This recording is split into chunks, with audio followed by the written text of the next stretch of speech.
pujian. Siap Kak Lili? Siap. Oke. Ya, bagi adik-adik yang belum tahu lagunya, belajar. Lagu ini mudah sekali, kalian pasti bisa mengikutinya dengan baik. Oke, siap? Kita akan nyanyikan lagu di dalam, luar, atas, bawah. Oke.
Yesus adalah satu-satunya jalan keselamatan.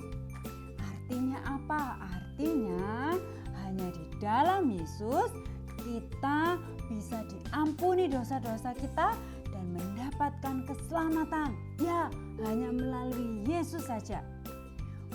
Walaupun kita berusaha berbuat baik, selalu mengasihi, gak pernah berantem, selalu berusaha taat, itu semua tidak bisa menyelamatkan hidup kita, tidak bisa menghapuskan dosa kita.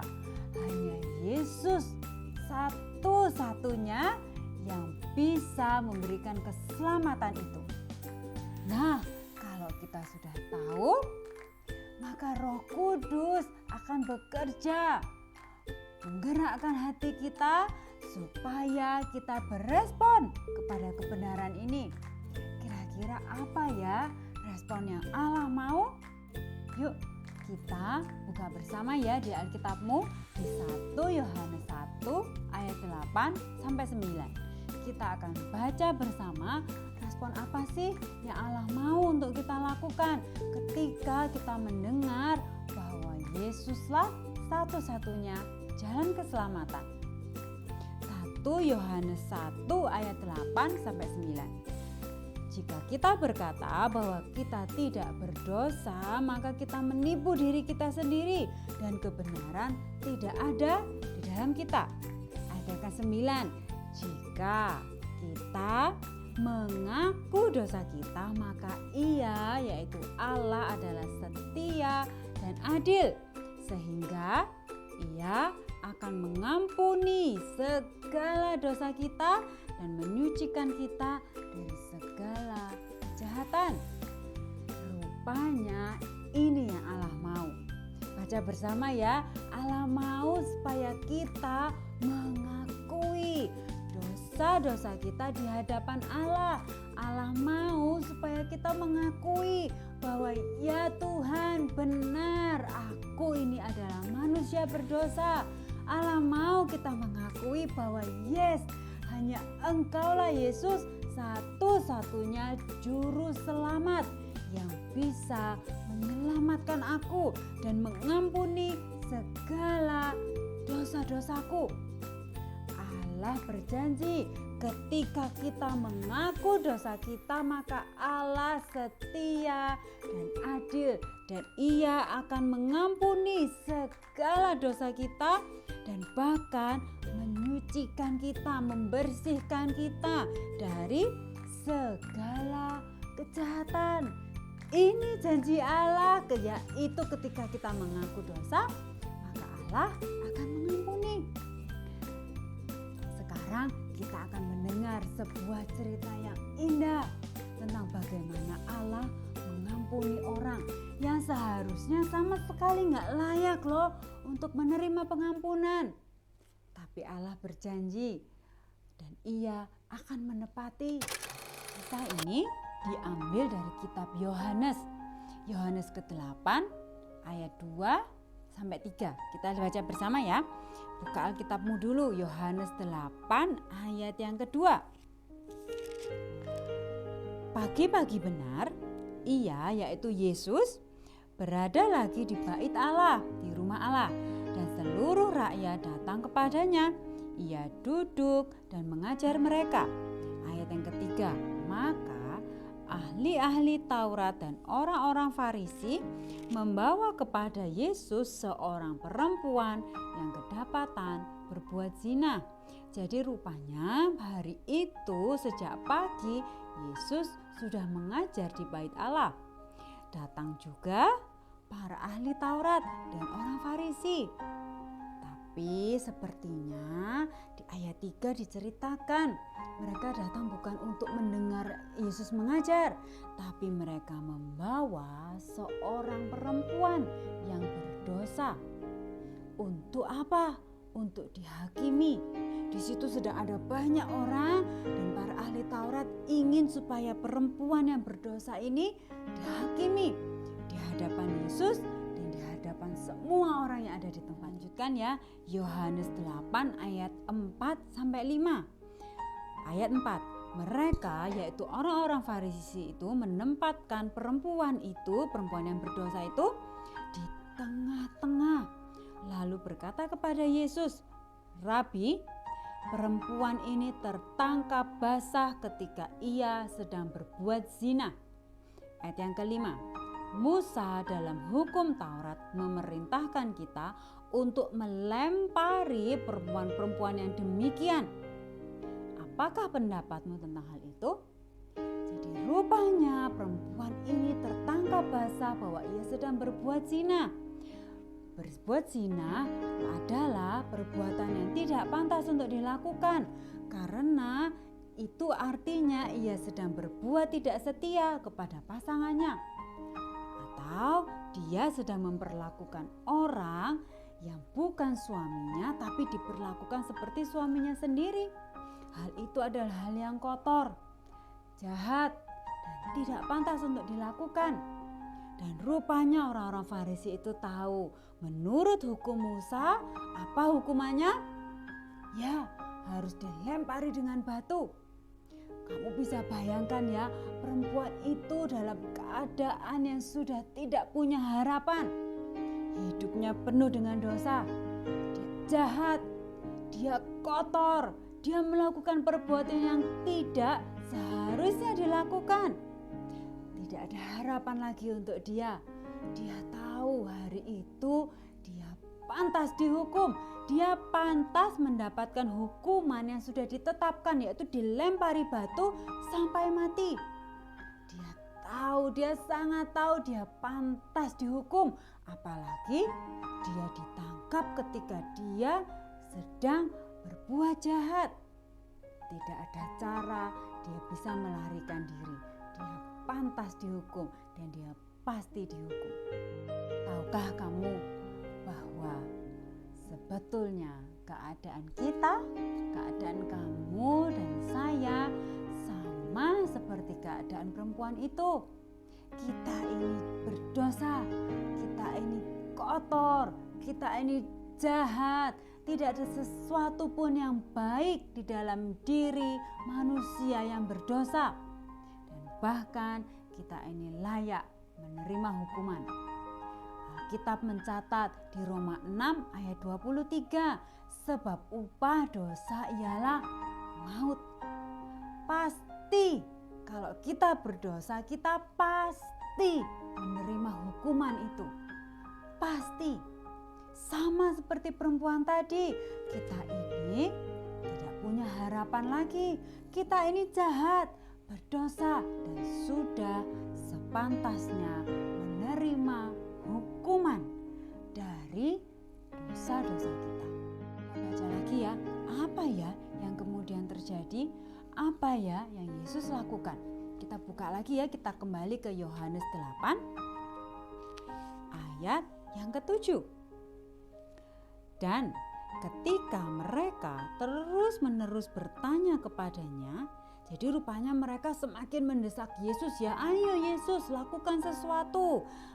Yesus pun bangkit berdiri, lalu berkata kepada mereka, barang siapa di antara kamu tidak berdosa, hendaklah ia yang pertama melemparkan batu kepada perempuan itu. Yesus bertanya nih, coba kalau ada satu orang di antara mereka semua yang tidak berdosa, boleh mulai melempari duluan dengan batu. Ayat yang ke-8, lalu Yesus membungkuk pula dan menulis di tanah. Ayat yang ke-9, tetapi setelah mereka mendengar perkataan itu, pergilah mereka seorang demi seorang, mulai dari yang tertua.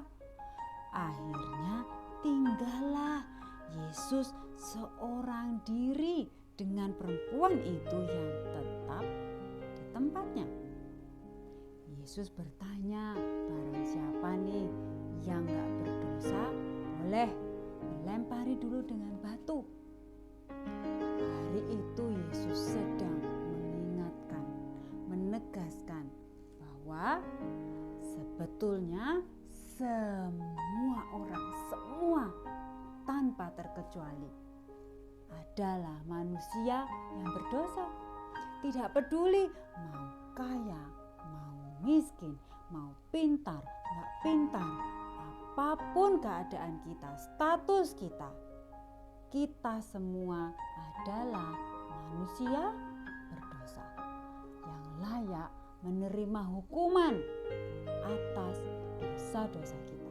Kalau kita baca lagi pernyataan Yesus di ayat yang ke-7, barang siapa di antara kamu tidak berdosa, hendaklah ia yang pertama melemparkan batu kepada perempuan itu. Nah, kalau kita baca pernyataan Yesus ini, berarti siapa sih orang yang layak dan boleh melempari perempuan itu dengan batu?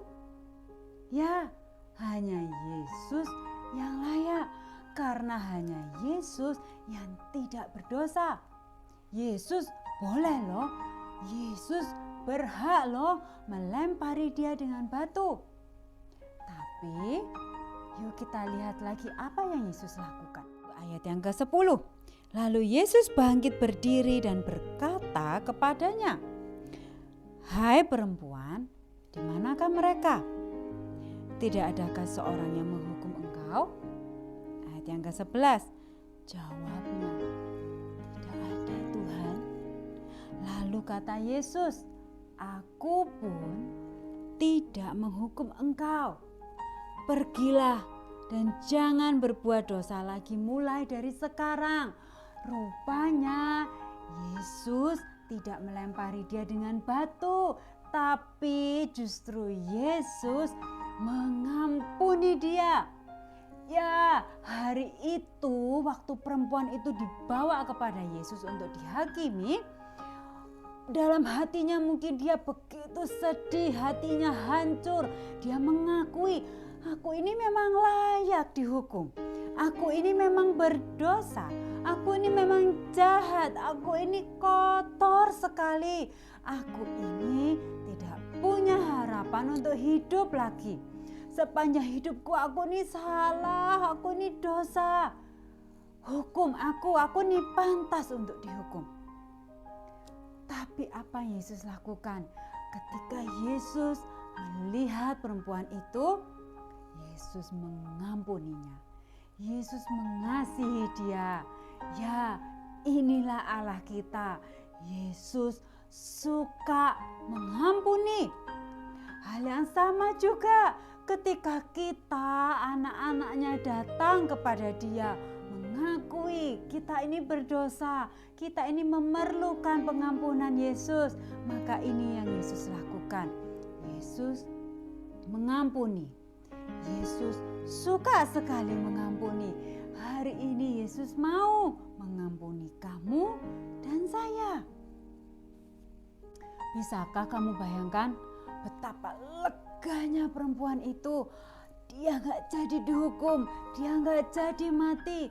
Dia bisa melanjutkan hidupnya dengan harapan yang baru. Karena Yesus mengampuninya, dia gak jadi dihukum. Hal yang sama juga ketika kamu dan Kak Intan menerima pengampunan dari Yesus, kita diselamatkan. Kita tidak jadi dihukum. Kita jadi punya harapan baru untuk hidup. Kita bahkan menjadi anak-anak Allah yang bisa menikmati janji-janji Allah. Wow, seharusnya ini adalah berita yang paling menyenangkan yang pernah kamu dengar. Jadi berita sukacita yang terbesar yang pernah ada. Kamu dan saya diampuni. Kamu dan saya punya harapan baru di dalam Kristus. Tapi karya pengampunan Yesus gak berhenti hanya sampai di Yesus memberikan pengampunan aja. Kalau kita baca di ayat yang ke-11 tadi, Yesus bukan hanya tidak menghukum dia, tapi Yesus juga berkata kepada perempuan itu, "Pergilah dan jangan berbuat dosa lagi mulai dari sekarang." Itu artinya apa? Itu artinya Yesus mau supaya kita bertobat. Ada pertobatan yang sesungguhnya. Apa sih pertobatan yang sejati atau pertobatan yang sesungguhnya? Yaitu kita berbalik sepenuhnya dari dosa dan mulai berjalan di dalam kehendak Allah. Kak Intan ulangi ya, bertobat yang sungguh-sungguh itu artinya kita seperti ini ya, seperti tangan ini berbalik sepenuhnya dari dosa dan mulai berjalan di dalam kehendak Allah. bertobat itu seperti gambar ini. Kalau kamu lihat gambar ini ada punggung ya, ada anak yang memunggungi kita. Bertobat itu seperti itu. Kalau tadinya kita selalu berjalan ke arah dosa, kita nggak berdosa. Tetapi ketika Yesus mengampuni kita, Yesus mau kita juga bertobat, yaitu mulai berbalik arah, berjalan meninggalkan dosa-dosa itu dan memunggunginya, berbalik sepenuhnya, berjalan di dalam kehendak Allah. Apakah kamu menyadari dari tadi ketika kamu mendengar pesan ini bahwa ya, manusia berdosa itu aku. Ya, aku ini perlu Allah. Ya, aku ini belum pernah loh minta ampun kepada Allah. Kalau iya, itu semua pekerjaan Roh Kudus yang menyadarkan kamu akan semua dosa-dosamu dan menyadarkan kamu bahwa kamu perlu Allah. Kalau iya, ada 2 hal yang bisa kamu lakukan. Pertama, segera tutup matamu setelah ini. Akui bahwa kamu adalah manusia berdosa. Akui di hadapan Allah. Yang kedua, minta pertolongan Roh Kudus untuk menolong kamu berbalik sepenuhnya dari dosa dan mulai hidup di dalam kehendak Allah. Yuk kita berdoa. Tuhan, kami menyadari bahwa kami ini manusia yang berdosa. Kami ini tidak layak, kami ini jahat, kami begitu kotor dan kami sudah sepantasnya dihukum. Tapi hari ini kami mendengar berita sukacita yang paling besar yang pernah ada, bahwa Engkau mengampuni kami ketika kami mengakui dosa-dosa kami. Hari ini Tuhan, ampunilah kami, dan Roh Kudus tolonglah kami mulai hari ini hidup meninggalkan hidup kami yang lama, meninggalkan dosa kami dan hidup berjalan di dalam kehendak Allah. Dalam nama Yesus